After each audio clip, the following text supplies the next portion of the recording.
Его надо заполнить. Совсем недавно мы выпустили видео о том, как миллионы реддиторов организовались в США, чтобы накачать деньгами акции одной компании, попутно заработав миллионы и вызвав миллиардные убытки рептилоидов. Кстати, там не все так просто, ведь были случаи, когда другие рептилоиды тоже заработали на этом праведном флешмобе. Если вдруг не смотрели, то кликайте вот сюда. Там еще параллели с происходящим в России умным голосованием. Может показаться странным, но эти темы связаны интернетом, который выступает в роли зеркала глубинных проблем и чужд народа. Пока американцы координируются по поводу капитала, россияне по поводу права выбора, в Индии на кону оказались человеческие жизни. И эта история самая трагичная из всех, обнажающая иные проблемы глобального влияния корпораций. И прежде чем мы перейдем к темной стороне интернет-компаний, компенсируем это светлой новостью, благодаря которой можно очень хорошо сэкономить на покупке электроники. Про Letyshops вы все знаете уже давно. Сервис позволяет вернуть 1,5% от стоимости с покупки в МВидео. Но это обычно. Ведь с 19 по 21 мая процент взлетит до отметки 9. То есть с этого телека вам вернется 2000, с этого ноута 1900, с наушников больше 1500, а со смартфона 1200. Не забывайте, кэшбэк 9% не конкретно на эти товары, а вообще на все, которые вам понадобятся. Холодильники, плиты, колонки, вообще все, что найдете. Чтобы сорвать здоровенный кэшбэк, вам нужно перейти по ссылке в описании, зарегистрироваться и активировать на главной странице. Количество активации ограничено, и у вас будет лишь несколько часов на совершение покупки.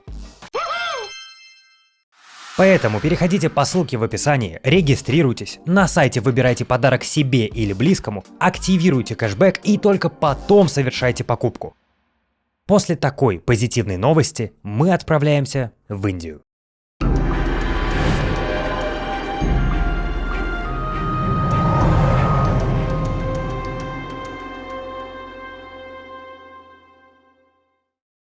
Эта история произошла в 2018 в Индии, в округе Дхулия, деревни Рейнпада.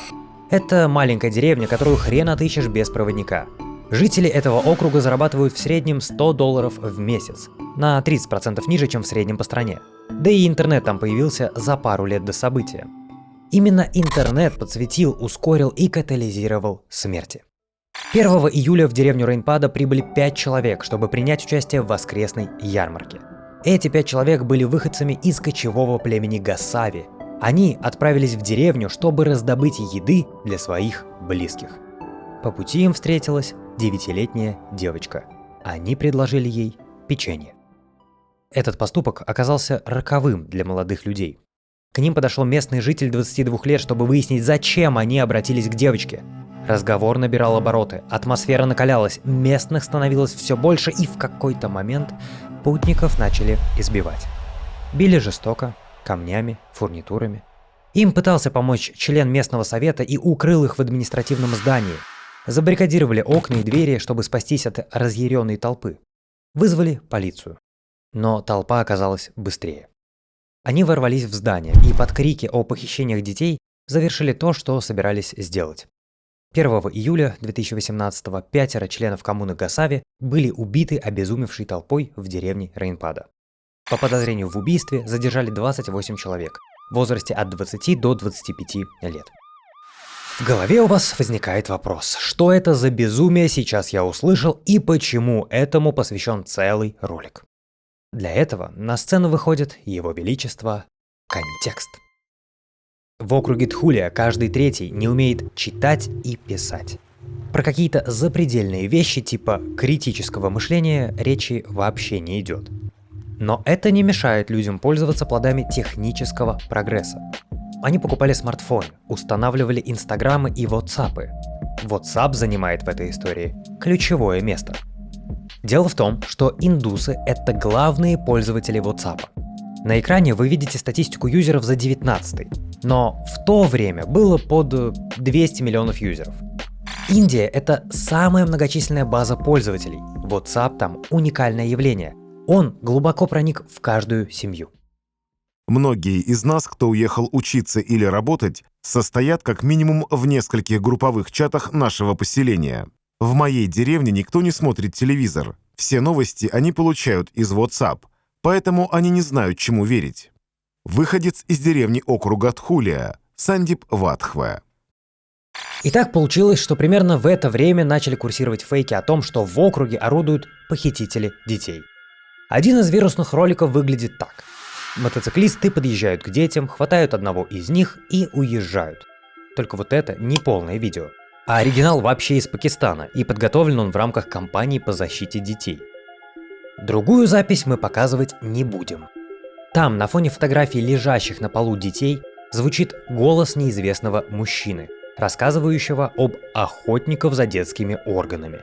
Несмотря на то, что используется фотография, сделанная в Сирии, видео завершается призывом распространять этот ролик во всех возможных чатах WhatsApp. Любой, кто этого не сделает, не имеет права называть себя сыном своей матери. Вы помните, когда вам было лет 12, вы велись на херню, типа, если не перешлешь 10 людям, то ты умрешь. Вот тут что-то подобное. И теперь понимаете, какой был бэкграунд у того местного жителя, который увидел 5 чужестранцев, разговаривающих с девочкой? Какие образы были в его голове, которая, мягко говоря, не образована и соткана из потребления вообще любой инфы из WhatsApp. И это он не один такой буйный. Задержали 28 человек, большая часть из нападавших не работает, а 15 никогда не ходили в школу.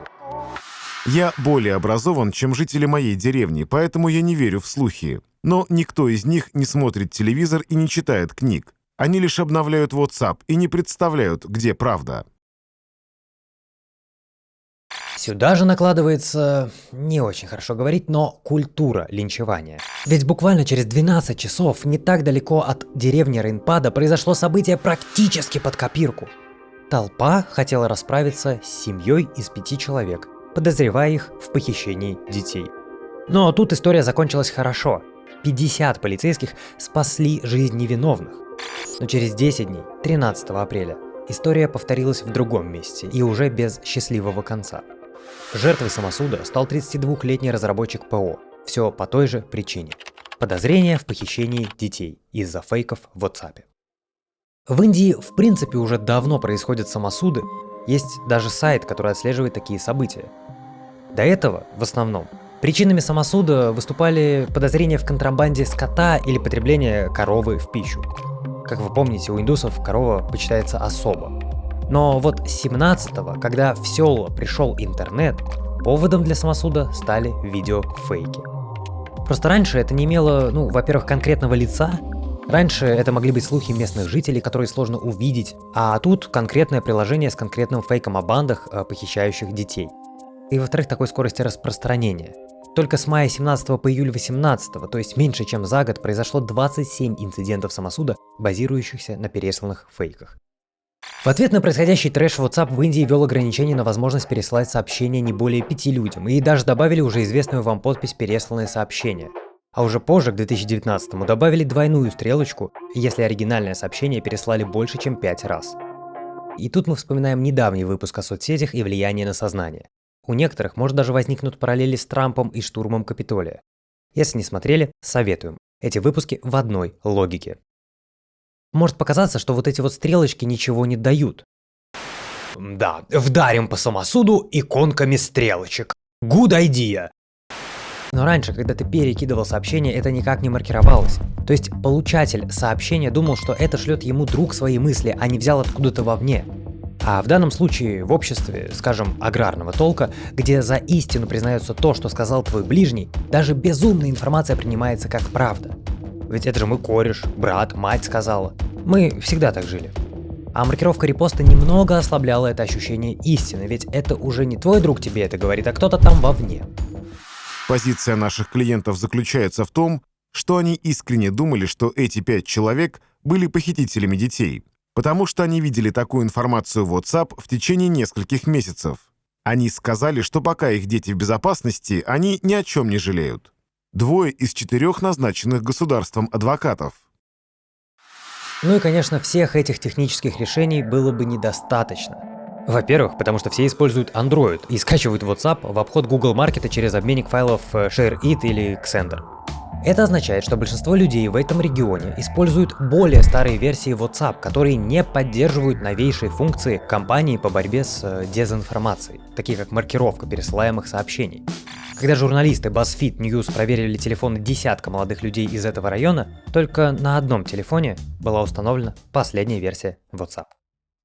Все-таки дело не в интернете и не в WhatsApp, просто так получилось, что продукт из общества высокого уровня попал в руки общества низкого уровня. Оказалось, что сами по себе технологии не несут свет и добро в мир. Они могут обнажить самые уродливые уголки человеческой души. Поэтому в Индии еще само государство запустило просветительские проекты, пустило социальную рекламу в газеты, а что самое главное, ворвалось в WhatsApp, чтобы мониторить деревенские группы. Там каждый полицейский участок в округе взял на контроль по 100 жителей деревни. Иногда даже вот такие занятия там проходят.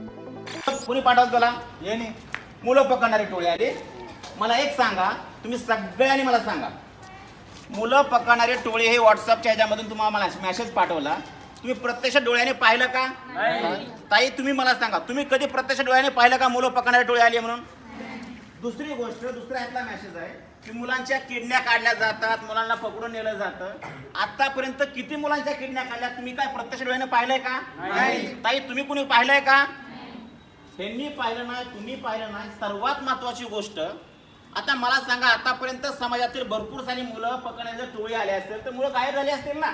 Это был самый яркий пример, когда к человеку попадает орудие, которому его сознание не готово. Если ваше бытие не поспевает за прогрессом, то при столкновении с продуктами этого прогресса может произойти катастрофа.